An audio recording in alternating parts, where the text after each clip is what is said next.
Good morning and welcome to the Connecting Michigan for Health SDoH workshop. I know this is spring break for some folks, so I'm very happy to have such great attendance and partnership related to this important topic.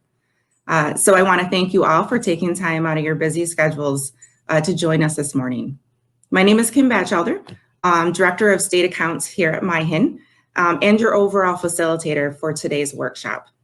As we all know, and I assume the reason why you all are here is that we all agree that all Michiganders deserve equal opportunities to make person-centered choices that lead to good health.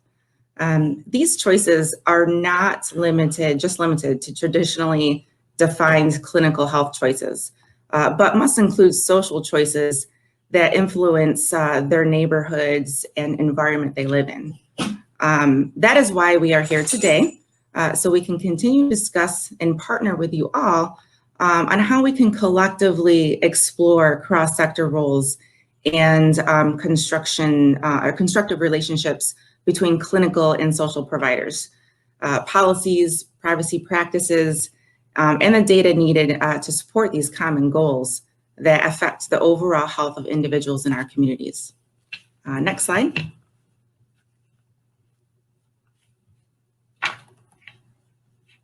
Thank you. So this is our agenda today and what our workshop will look like. After I review the agenda, I will invite our March 26 panelists back to the stage to continue our previous discussion and answer a few follow-up questions that we did not have time to get to last time.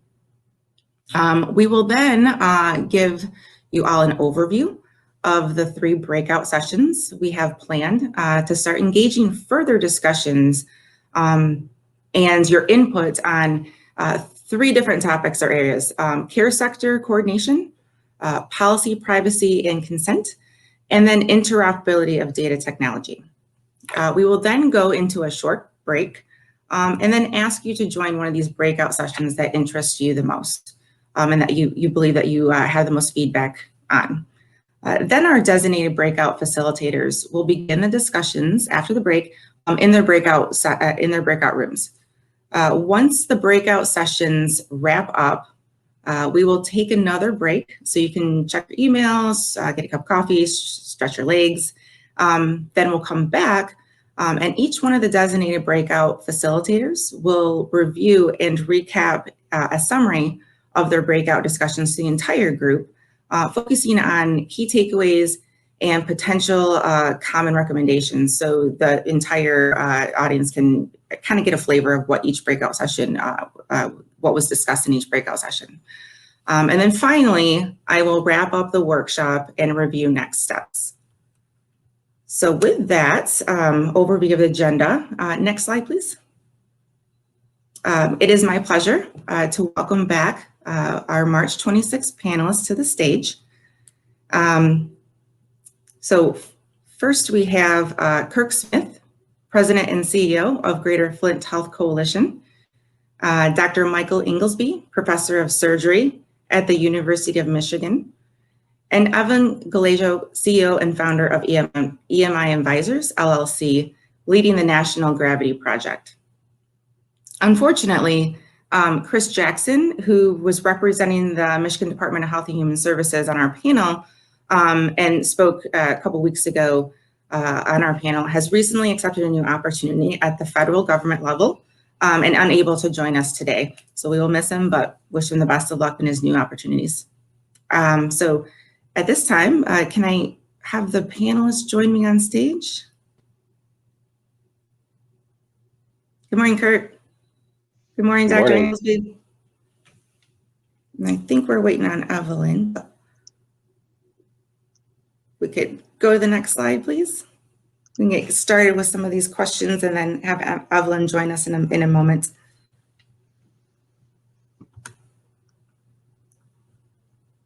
So during our SDoH panel a few weeks ago, I think we're still waiting on Evelyn, but we can get started here.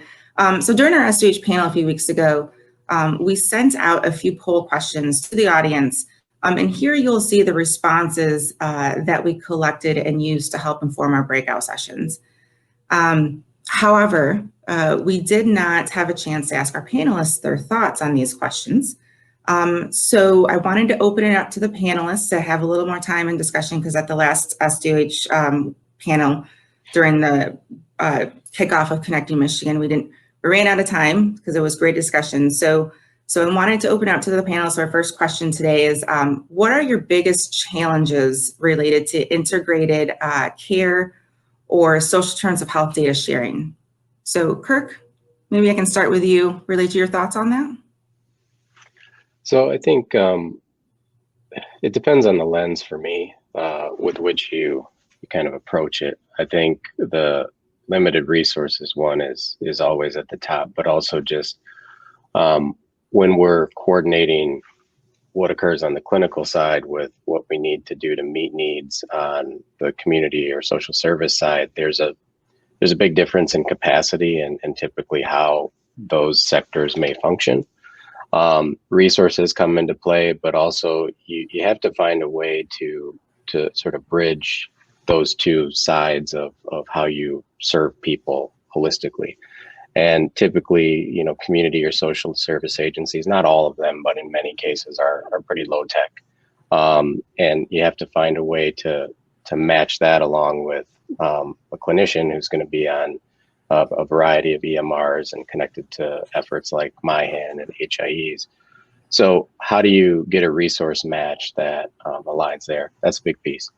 The second thing is just when you're working on social determinants of health needs in communities that have a lot of needs, the resources change very, very frequently. So you have to have a mechanism or an entity that can bridge that, to be a backbone to that effort, because a lot of times the resources, if you're trying to address things like housing or food insecurity, from month to month, week to week, sometimes within days, resources and where you would send people change, capacity changes. So you have to account for all of that.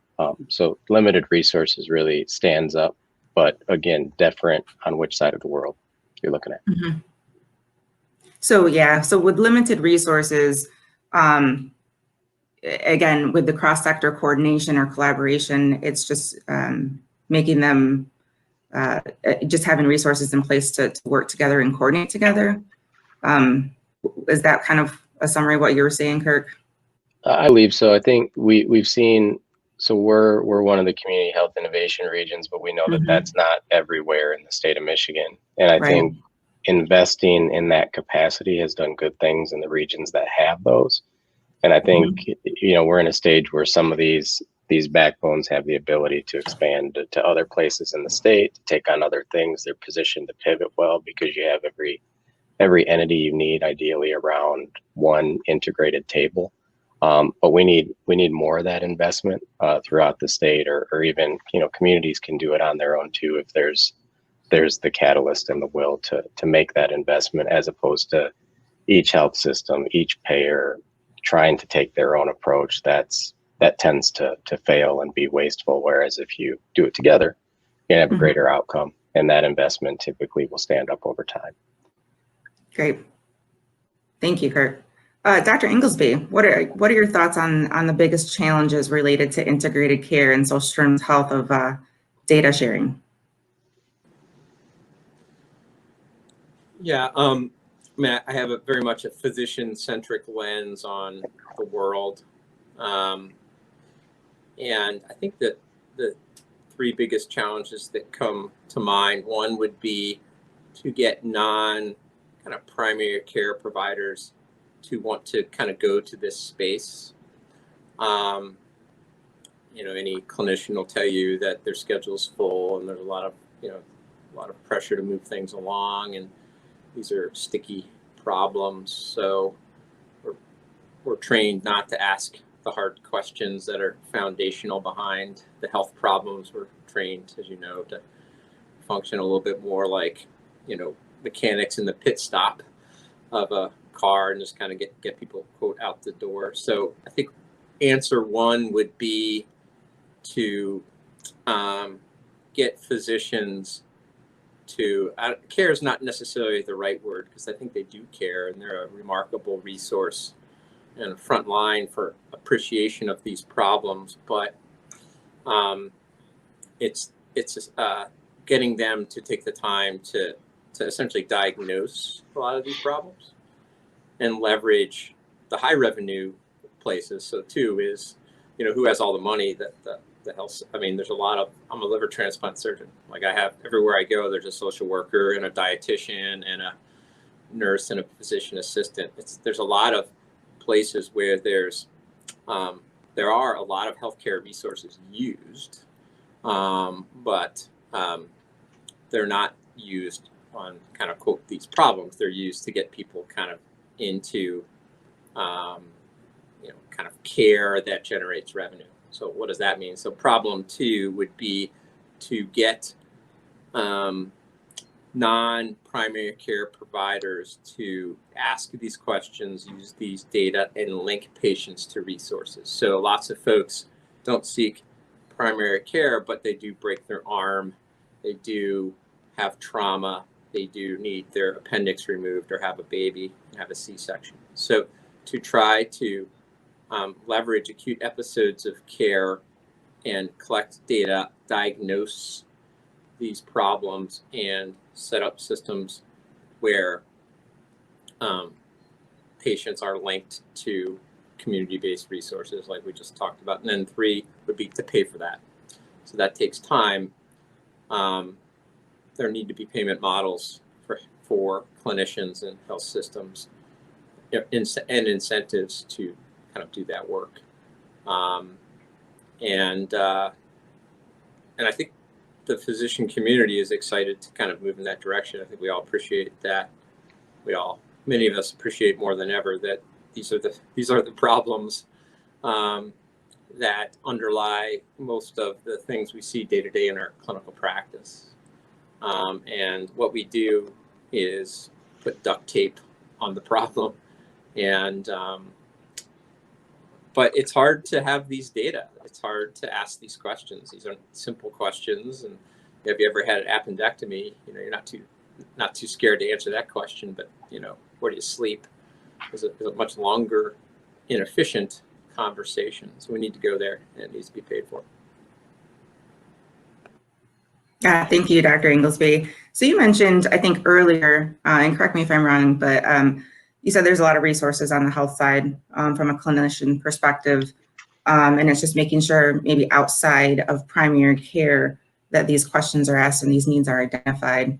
Do you feel from a physician side that you, within those resources about trying to identify social trends and needs, that you find it difficult to be able to refer them, once a need is identified, what's the difficulty level of trying to make sure they're referred to the appropriate follow-up or need that's, positive needs that are identified?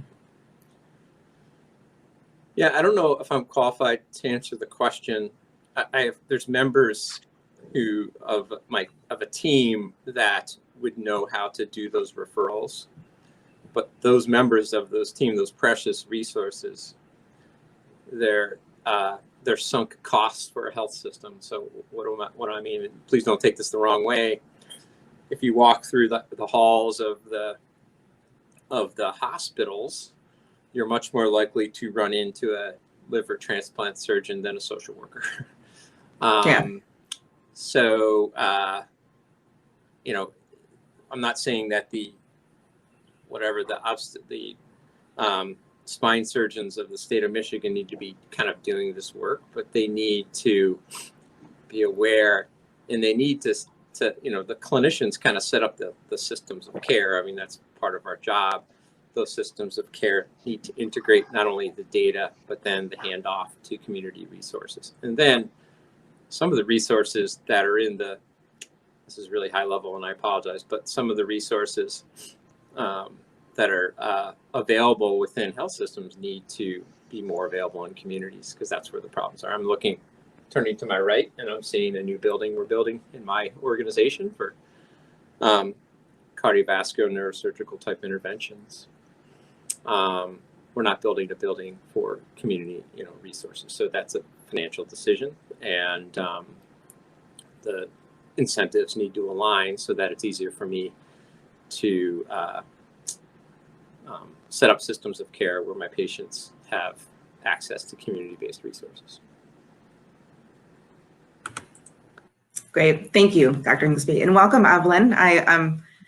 Thank you for joining us. I apologize, I kind of blew through the introduction and really quickly, so thank you for joining us. We're on the first panel question from the follow-up from last March 26th, and it's related. The question's related to what are your biggest challenges or perceived challenges related to integrated care or social determinants of health of data for specific to data sharing, which is kind of following the panel questions that we asked the participants of the previous workshop or series. So just wondering what your thoughts are related to what you're seeing maybe at the national level and the work that you're doing with Gravity and the discussions that you're having with some subject matter experts at that national level on what you see are people's biggest challenges related to that integrated care, social determinants of health data sharing. Sure, yes. So definitely what we're addressing is the lack of standards available to represent the data to exchange, as well as to represent the directories, the resource. So one of that Gravity is not working on, we focus on individual level data capture and exchange.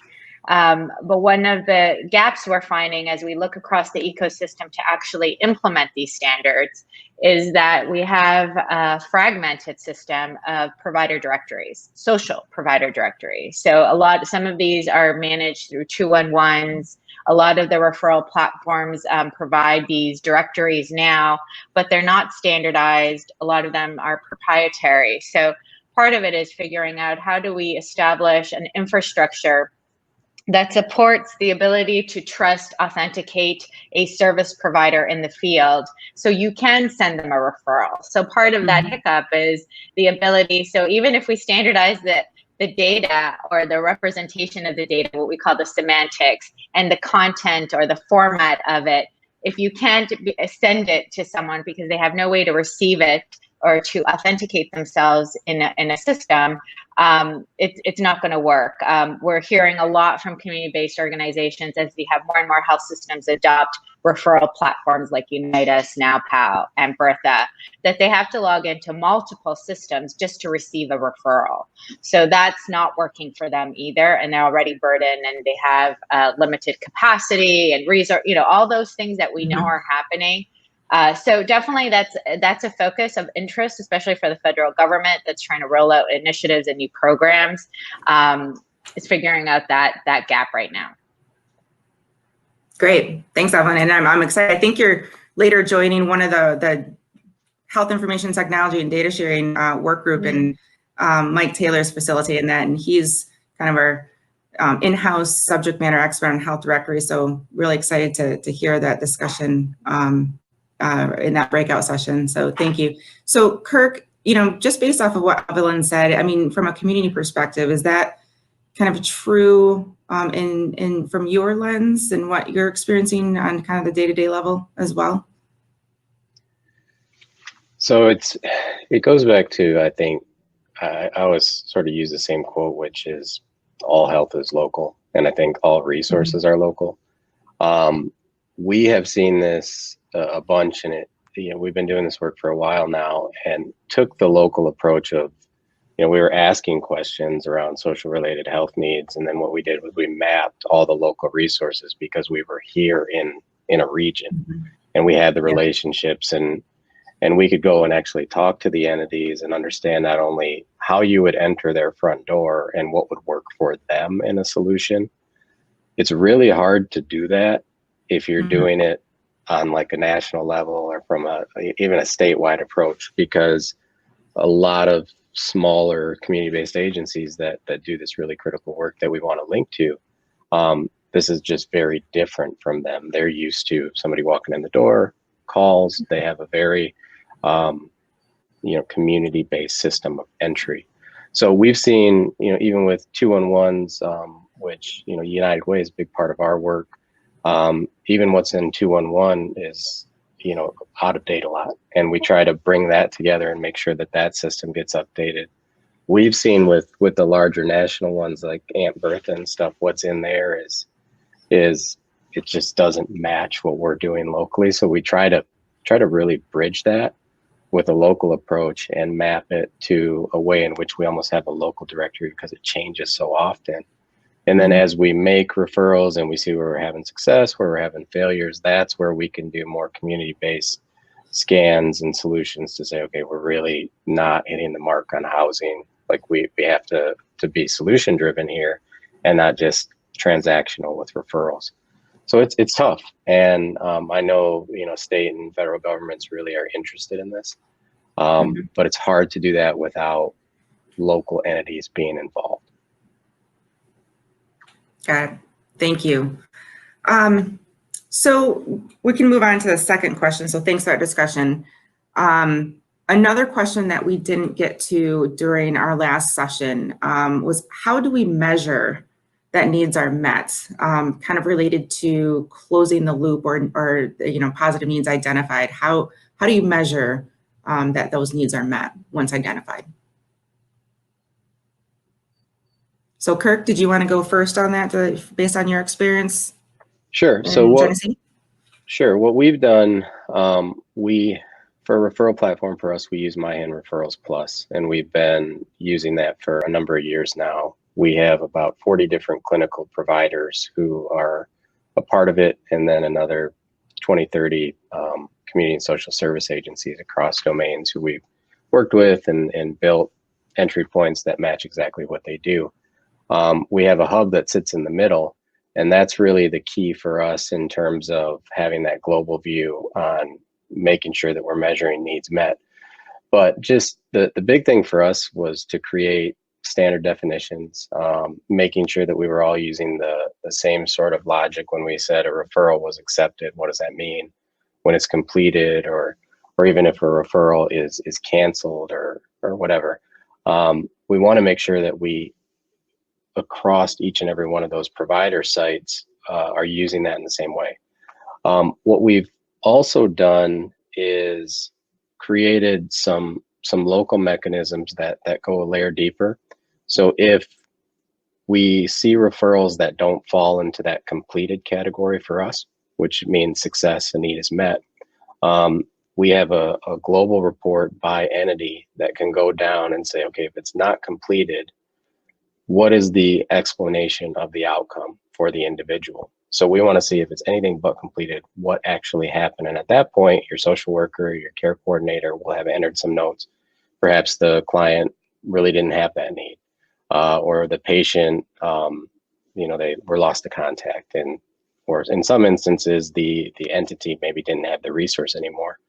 What that does is it serves as a trigger for us to go back and try again. So we would reassign the care coordinator, the social worker to redo that work. So having the definitions, having the structure shared across partners in terms of a referral process map really is a key to us, because we make sure everybody's functioning the same way.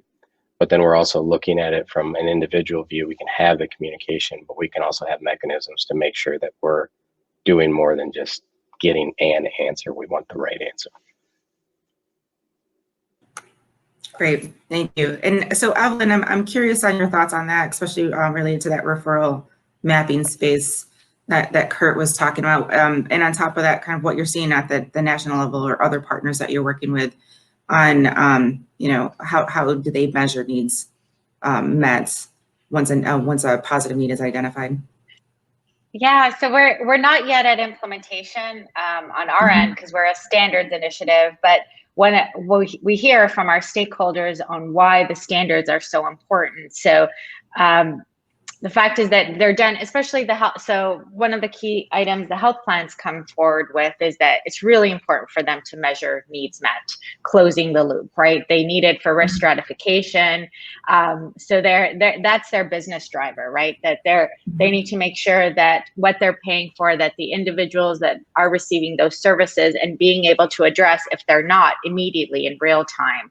So their challenge is that it's done differently across, just as noted, everyone measures or addresses or responds to a referral differently. There's no standard.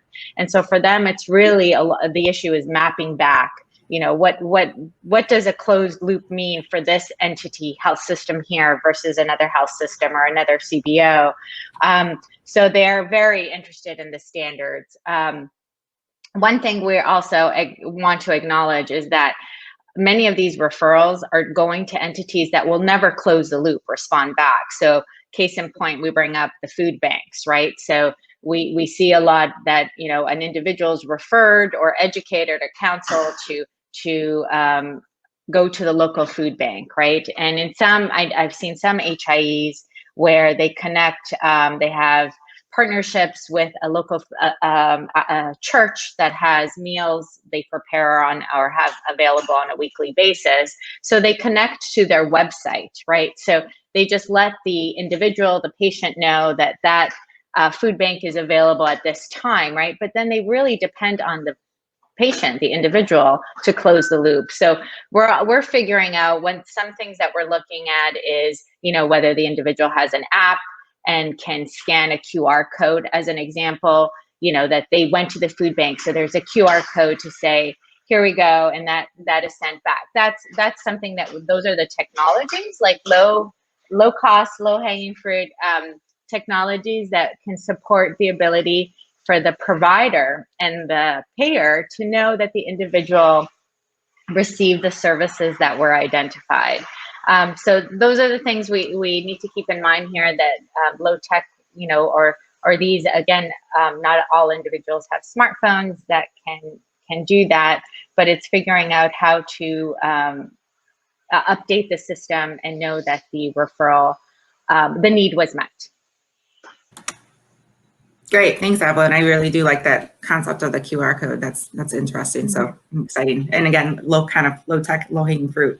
So, Dr. Inglesby, any thoughts from a clinician's perspective on how do we measure needs met or closing the loop to make sure that needs are identified? No, great thoughts, to be blunt. I think clinicians have access a little bit to a different type of data, like biometric data, what's the blood pressure, how much does someone weigh, and how many pills are they taking, things like that. So that's kind of how we measure kind of foundational health, and any endeavor we do. So we're pushed a lot around opioid use or smoking cessation, and just within a practice or within a system of care across the state, what % of people are showing up who still smoke. And then you can look at claims, things where there's a bill. So how many people, utilized a particular service, things like that. But so that's, I guess, my only answer. It's a little bit of a different kind of lens on it, but I guess also important. Great, thanks, Dr. Inglesby. And I know we only have a couple minutes left during this session before we go into our next agenda item. But the last question that was asked is an interesting one. It's, how does empathy play into the role of a clinical provider in relation to meeting SDoH with their patient?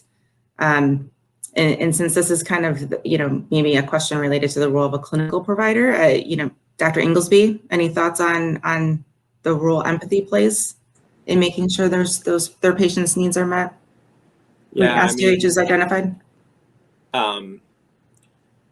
Well, I guess I'll say that it's foundational, and now is the time. I can speak for kind of the data that we have across the physician community. In my middle-aged life, never has the physician community, the nursing community, been more aware of how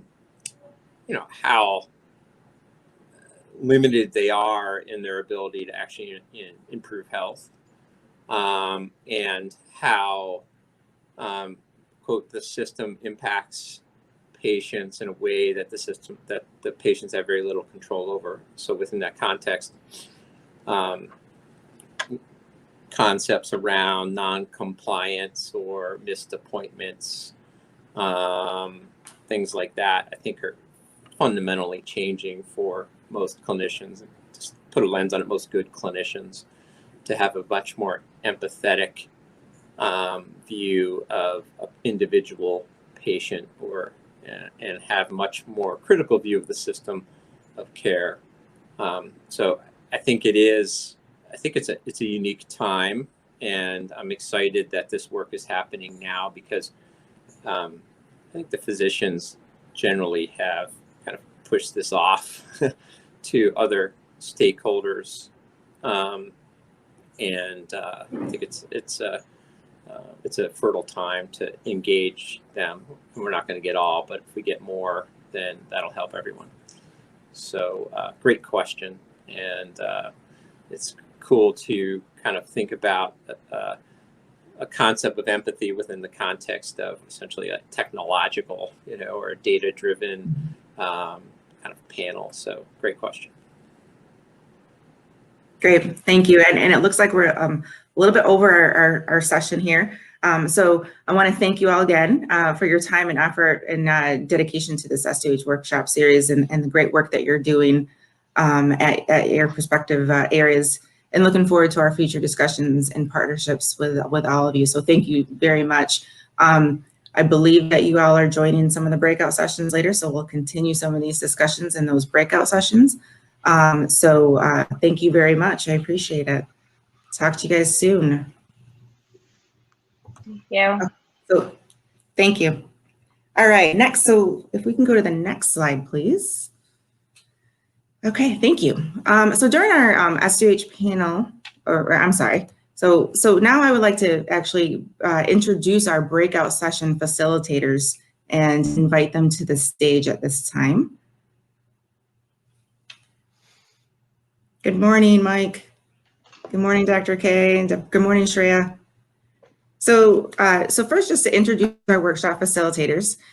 First, we have Dr. Michael Klinkman, a practicing family physician maintaining an active part-time practice in the University of Michigan Department of Family Medicine. Outside of clinic, he has worked to develop health information technology to support primary care and integrated health care for many years. He has led or co-led work on development of scalable health information technology solutions for primary and community care. He is now actively collaborating with informatic experts from the University of Michigan, University of Colorado, and Newcastle University to develop a social technical approach to co-creation of community health information technology solutions in partnership with community stakeholders and community members. So welcome, Dr. Klinkman.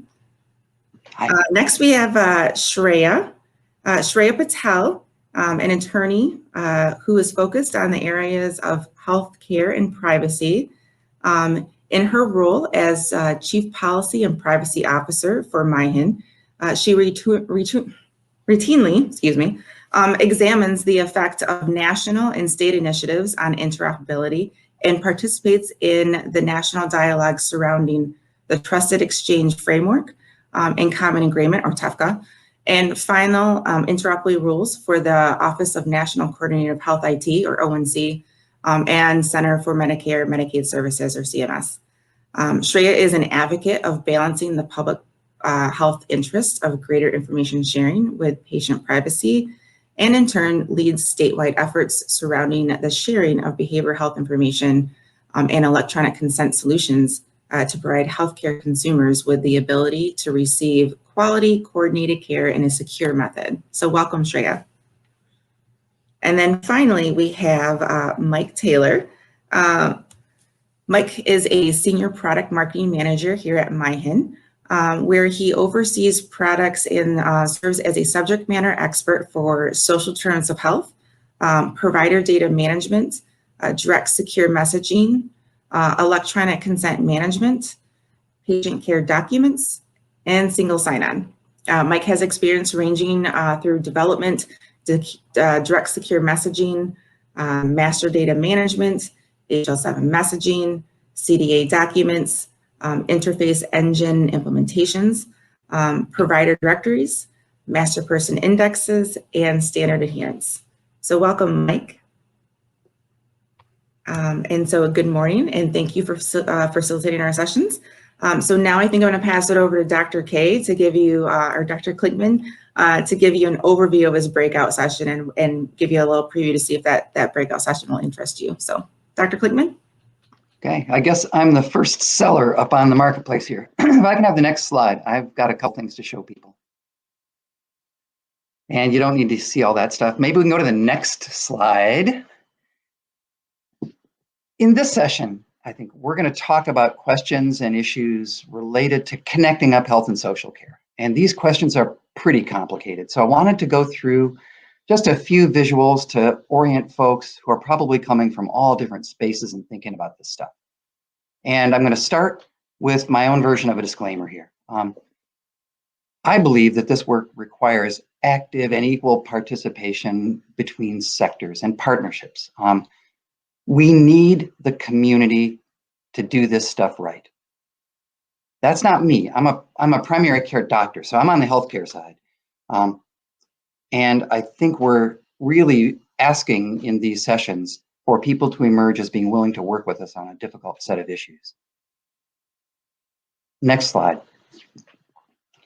This fancy, complicated slide is the care model that we're trying to build support for. Okay, this comes from the Gravity Project, and as you may have already heard in the last session or this one, that's a national work, volunteers and collaborators, probably 2,000 strong and then some now, trying to figure out standards for content for social care. So as part of that, we have to think about the roles then that clinical and community teams will have in providing that social care. And this picture shows some of the work that's going on, from the idea of what a clinical care team might be in a process of care or in a care model, to what an interdisciplinary community team might look like there on your lower left.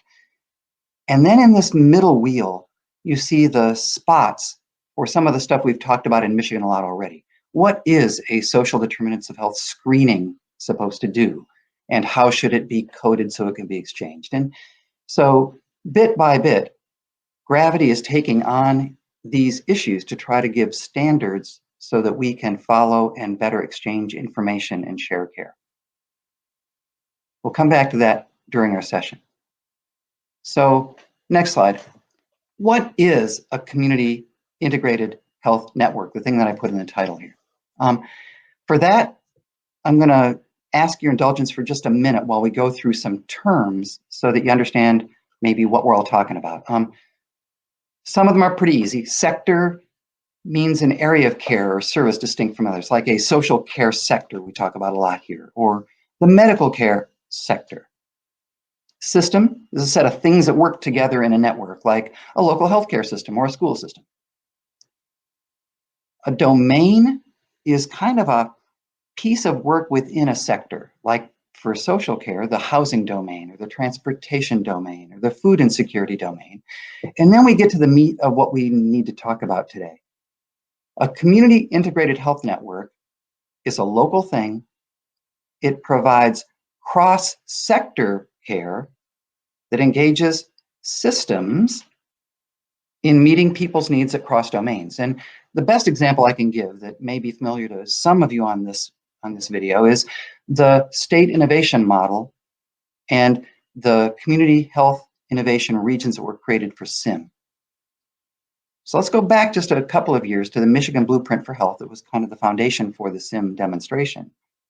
The idea was to bring the sectors together to be able to move patients through, to look at this from the patient's lens, to move folks through care that went between organizations. And the shires in SIM were the first approach to working out some of those issues at a local level. Last, the idea of a community information exchange is infrastructure. It's plumbing, it's a grid, it's the human and technical infrastructure that you need to support the work of shires or community integrated health networks. If this is done right, it can also support population health use. And examples are, again, our shires and the backbones and the technology that we built inside the shires to move information that you heard Kirk talk about earlier today. So I'm going to wrap up with just a few pictures to show how this kind of fits together. So next slide, please. This is an old-fashioned metaphor, and I'm going to apologize for it, but it makes sense here. We're trying to support patient care on the seat here, and there are 4 sectors of care that in a really well-functioning integrated health network are there. At the bottom, you see the ones we're talking about today, healthcare and social care. At the top, public health and local government. And you can see the systems that they bring into the mix here, and all 4 are necessary. Next slide. Each of them has their own business or their own role to play or their own organizational work that gets done to serve this integrated network. You can see some of those inside the blue squares. But the important thing in this picture is that this stuff is held together by the glue, by the plumbing, by the grid, with standards that you heard Evelyn talk about, and infrastructure that you're hearing us talk about over and over, because that's what MyHIN is sort of about.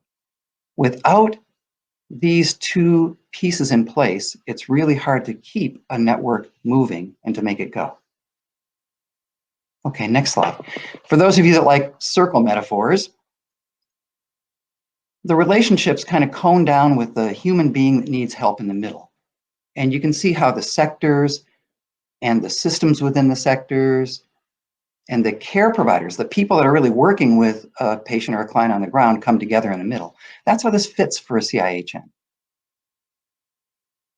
And the next picture, I think, shows maybe what we'll be talking about in the next hour. This shows how different groups fit together in a CIHN. You might recognize yourself as a health partner at the top right, or a community-based organization, that yellow circle in the middle, or any of the other community-based organizations that are outlined in the middle. And it's held together by a network lead entity, which in the SIM project were the backbone organizations. And you heard from Kirk as one of those network lead entities in the Greater Flint Health Coalition. These arrows show how information flows, or how communications flow from a health partner who might do a screening and ask for help from a shire or from the network to meet social needs that they identify. And then at the very bottom of this picture, you can see all the things that an individual community-based organization or CBO might do to help that individual. All those little lines off to the side are the services that they might provide.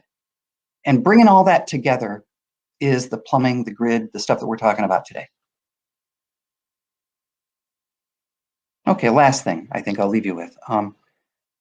It's hard to do this work. This picture has evolved over the past several years as I've been doing this work. It shows one of the biggest challenges in trying to build an integrated health network in a community is that the organizations are of large scale down to small scale, a neighborhood to a health system. And the level of power and resource available to them varies widely. And bringing all this together is one of the fundamental challenges of doing this work. If we're trying to really do cross-sector care, who's going to pay? Who's going to subsidize? Who's going to own? Who's going to do this stuff? And those are some of the questions that I'd like us to explore in the next hour or so. Think about your organization, the people you work with every day, and how they fit into this space. What's in this for a community-based organization? Why should they participate? What's in this for the healthcare systems that are trying to struggle to do this from the medical side, and how do they come together? And that's where we're at. I'll slide on to somebody else, and keep this in mind as we go.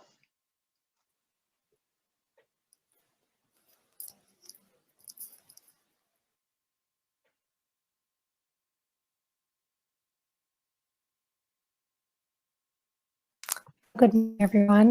This is Shreya Patel. As Kim mentioned, I am the Chief Policy and Privacy Officer at MyHIN, and today I'm going to be leading the breakout session on privacy and consent. So before we get to the breakout sessions, though, I just wanted to give a little bit of an overview on some of the privacy and consent issues that apply to SDoH.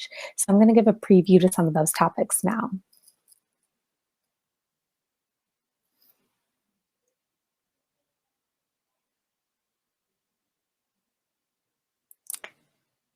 So when it comes to the sharing of social determinants of health information, I think that the one big question that individuals oftentimes have is, how does privacy and consent kind of play into the sharing of social determinants of health issues?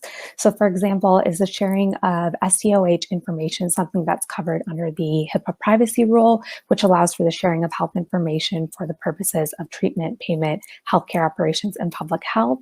Or is this going to be something that's going to require additional consent?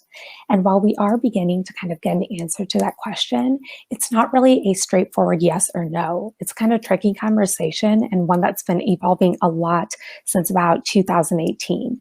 So what we've seen since about 2 years ago is that we've had requests for information come out of the Department of Health and Human Services, and then up until just December of this year, where we got a few proposed changes to HIPAA, we've seen that there really has been this increased need to share social determinants of health information and really get clarity on what the authority for sharing that is. But one thing that has kind of been like a common thread throughout this entire dialogue is that SDoH information is really essential to patient care, and we need to figure out the best way to share this information while still maintaining autonomy and privacy preferences of the patient. And so, like I said, I think that we're definitely getting close to that first question with conversations and with workshops kind of like this one. But when it comes to that second one, there is still a lot of room for improvement and kind of increased dialogue on how we can make sure that we're sharing information without necessarily associating a stigma with some of those pieces of information, and really doing a lot of patient education on why it's important to share. Now I'm actually just going to be staying on that last slide for just a little bit longer. If we can just go back one. Thanks so much. But I did give a little bit of an introduction to this just now. But one key area that I really want to focus on in my breakout session will be the authority to share social determinant of health information. And I think the best way to really illustrate the complexity of this issue is to look at it in terms of an example. So for example, we know that the sharing of social determinant of health information is pertinent to healthcare. But if you even think about like one social determinant, like let's say access to healthy food, for example, you can see how having this information can have a really huge impact on how treatment is actually received by a patient. So there have been numerous studies that show that access to food, or even more than that, access to healthy food, can have a huge impact on the effectiveness of medication, can reduce readmission rates in emergency departments, and even lead to greater outcomes in other health conditions unrelated to maybe one health incident. However, the question of how or under what authority does the hospital or emergency department get access to that information has really been this key topic of conversation, because although there has been kind of agreement that covered entities and business associates should have access to that information, there has been a lot of dialogue around those entities that might not be considered your traditional covered entity or your traditional business associate. So for some of those entities, like social health care organizations, really increasing that dialogue of how they can receive information and then ensure to patients that they're protecting that information is going to be a key topic of discussion.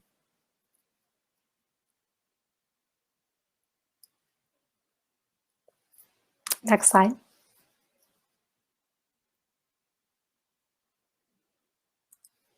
Another topic that we're going to be touching on is what the purpose for sharing social determinants of health information will be, and what effect that information has on if patient consent is truly going to be required or not. So for example, we know that sharing related to care coordination is something that's always referenced as an essential need for making SDoH information interoperable. But the question of where care coordination begins and where it ends is something that requires further communication. So is care coordination really only going to be relevant for treatment for one health incident? Is it going to be available for the week following treatment? What about for the month following treatment, or for the year following treatment?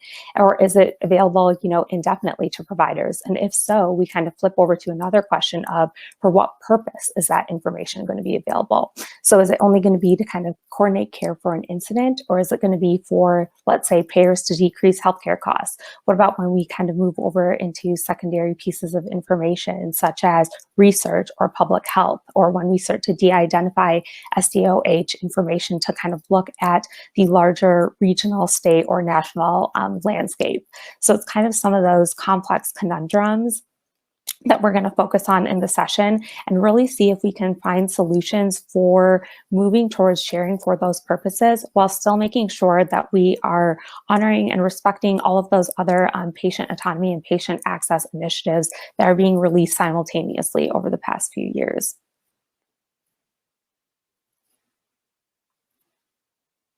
Next slide.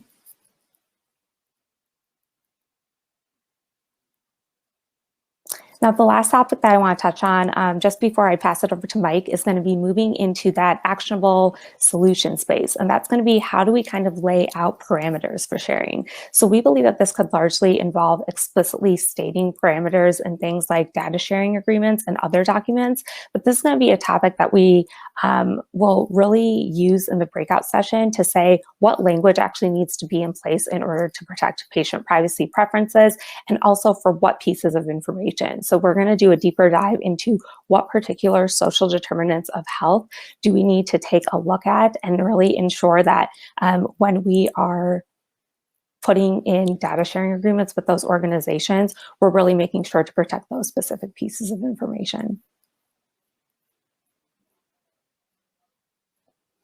And with that, I will pass over to Mike. I'll also make sure to, in the chat for this webinar, post all of the questions that my breakout session is going to explore, just so you can take a look at that as well.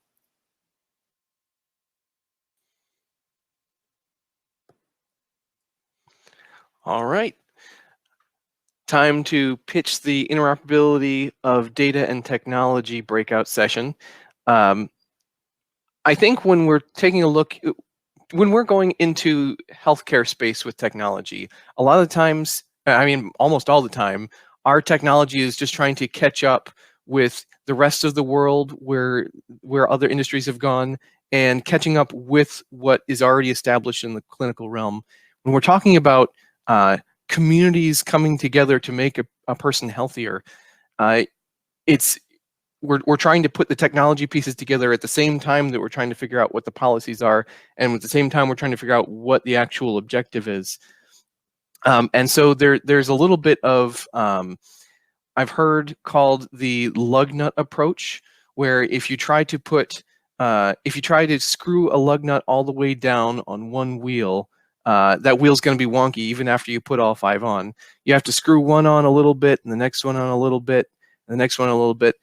And that way you can get your wheel on in a secure and level manner. When we're talking about data and technology today, there's going to be a lot of questions that we go through that are trying to figure out where things should live, and how do we address common types of problems. And we can go to the next slide. And can you, there's not a background here. Okay. Okay, so when we're talking about establishing a floor, we're trying to build this foundation here that's got a level top. And even though it's got a level top, it is sitting on a hill, and that hill has different points of intersection along this level plane. And when we're working with technology, especially health information exchange, usually we're on the left side in the beginning. We're taking people who are ready to go. There are people who have IT budgets. There are people who have the thought leadership to get started. But what has happened in many spaces is that the people who have greater and greater lift really get left behind, and then when it comes time for them to implement, there's even more of a lift than other people realized, because the people we had working were the people who were already ready to go. And the compliance measures that we have in our space are typically just reflective of that end goal. They're not reflective of the steps and the effort it took for participants. That's going to be especially accentuated because we're taking people whom are not in the traditional healthcare space, but taking people who are in community-based organizations whom have no IT budget. They have no IT staff. They have very little to get things off the ground and moving, but we still want them to be involved in this process, to have a role in the way that they're impacting the health of the people that their missions are driving towards. We can go to next. And so what we're going to attempt to do is try to identify what the level is at the bottom that people across any system, no matter how ready they are, figure out where that bottom is and how is the most ideal way to build a technology platform and statewide infrastructure for exchange that people whom don't have that initial lift already can still leverage the system that we're building.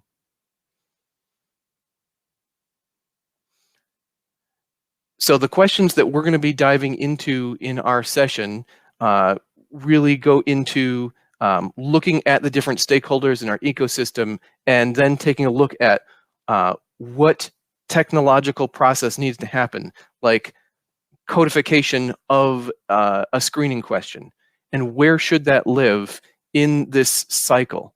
Is it getting done at the screening tool itself? Is it getting coded before it's sent to a statewide service? Is a statewide service looking at whatever they can get from any screening tool and trying to figure out what code applies? And we're going to be walking through a bunch of different scenarios like that. And with that, I think we are ready for it.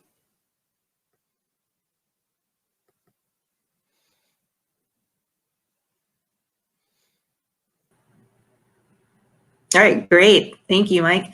If we can go to the next slide. All right, so really exciting. Thank you, Dr. Kleekman, Shreya, and Mike for giving us a preview. Again, just as a reminder, Dr. Kleekman's session is called Cross-Sector Care Coordination. Shreya's session is called Privacy and Consent. And Mike Taylor's session is called Interoperability of Data and Technology. So at this time, we're going to give you a little break, let you kind of stretch your legs a little bit, and then digest what you just heard from our three facilitators. Decide which breakout session you want to go into. At 10:15, we're going to start our breakout sessions. If you actually go to the left side, I believe it is, of your screen, you'll see a tab called Sessions. If you click on that, it'll bring up three choices for you, labeled Cross-Sector Care Coordination, Privacy and Consent, Interoperability of Data and Technology. Just click on one of those tabs, and that will take you to the breakout that you chose. So at 10:15, if you want again, the session tab on the left, click on that, and that'll give you a choice of what breakout session you want to enter. So we will see you all at 10:15 in one of the breakout sessions. Thank you.